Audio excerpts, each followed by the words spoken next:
ating mga ikinagalang-galang na turado para sa aking mga kapwa mag-aaral. Magandang araw po.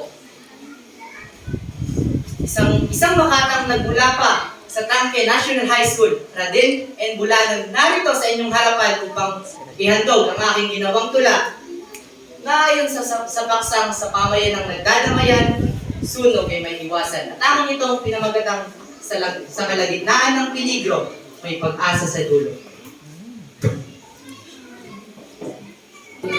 Nung sandaling magbulat ang aking kamalayan at napuno ng kaalaman, agad kong naintindihan ang tunay na kahulugan ng salitang pagdadamayan. Mula sa simpleng pagsunod sa mga patakaran hanggang sa pagpupusang loob na likas na sa ating kaibuturan. Naramdaman ko ang tunay na kahalagahan.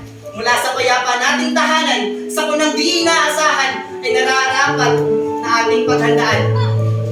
Tulad na lamang ng sunog na may kakayahang tumumpok ang apoy at usok nitong dala, libu-libong tirahan at buhay na ang napinsala. Pamilya, kaibigan, kamag-anak o kakilala, mayaman man o mahirap, tanda kong walang pinipili ang sakuna. Isang maliit na pagkakamaling nagdulot ng malaking pinsala. Hindi lang sa ating mga ari-arian, kundi gayon din sa ating kapaligiran. Paano nga ba natin ito maiiwasan? Masakit man isipin, pero maraming nawalan ng bahay, buhay at hanap buhay. Kaya maraming trahedyang nagaan mula sa nakaraan at maaaring maulit ito sa kasalukuyan. Hindi ba natin naisip na ating mga na lahat ng ito ay dahil mismo sa ating kapabayaan? Na dahil sa pagsimpleng pag-iwan ng bukas na kalan o simpleng pagtapon ng ubos na sigarilyo sa daan ay maaaring maging buhay na ang kabayaran. Na kahit hindi ko mawari sa aking isipan na kung bakit napakaraming aksidente na sunog ang nagdaan. Hindi ko mawari kung bakit marami sa atin ay madalas makaligtaan ang bagay na nakapagdudulot ng bigas na maaaring sumira sa ating mga tahanan. Ulitin ko, gayon din sa ating kapaligiran. Lumingon ka, masdan mo at taglay nitong ganda. Hayaan ba natin lahat ng ito ay mawala? Hindi pa ba tayo natuto? Kailan pa ba tayo matututo? Kapag may bahay at buhay na namang nasawi, kapag ang ating kabuhayan at kapaligiran ay tuluyan ng nagapi? Ganun ba? Marahil ay hindi. Kaya tama naman ang katagang sa pamayan ng nagdadamayan, sunog ay maiiwasan. Sa pamamagitan kasi nito, aking sinisigurado na walang maiiwan o masasaktan sa kalagitnaan ng peligro. Hayaan natin mas mabiyak ang ating diwa sa kagustuhang makatulong sa kapwa. Sabay-sabay nating akulahin ang apoy na mapanira. Sapagkat hindi lang sila na ating mga magigiting na bumbero ang may kakayahang mailigtas tayo, kundi tayong mga normal na mga tao na may kakayahan din upang mag-apula. Sa ating pagkakaroon ng sunog sa ating tahanan. Dahil una sa lahat, hindi ito pataasan o pagalingan.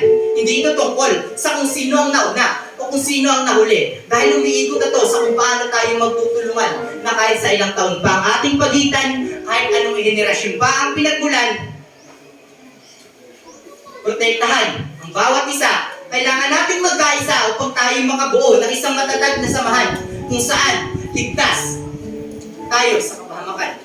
At sa susunod na mga pantig ng mga letrang aking bibitawan na kayo inyong mapakinggan.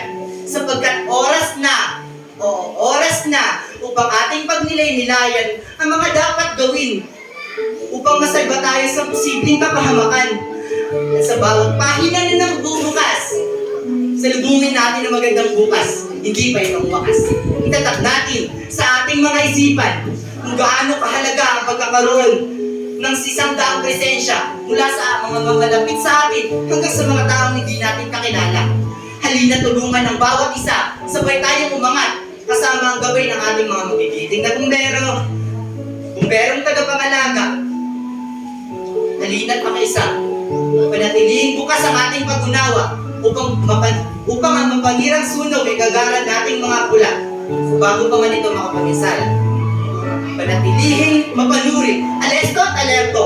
At ang mga gamit panlaban ni pananatiling nasa pwesto. Tandaan na sa kalagitnaan ng peligro, may natatanging pag-asa sa dulo. Lahat ay magkaisa at maging isa. Bidyang liwanag ang bawat isa at punuin ang puso ng pag-asa.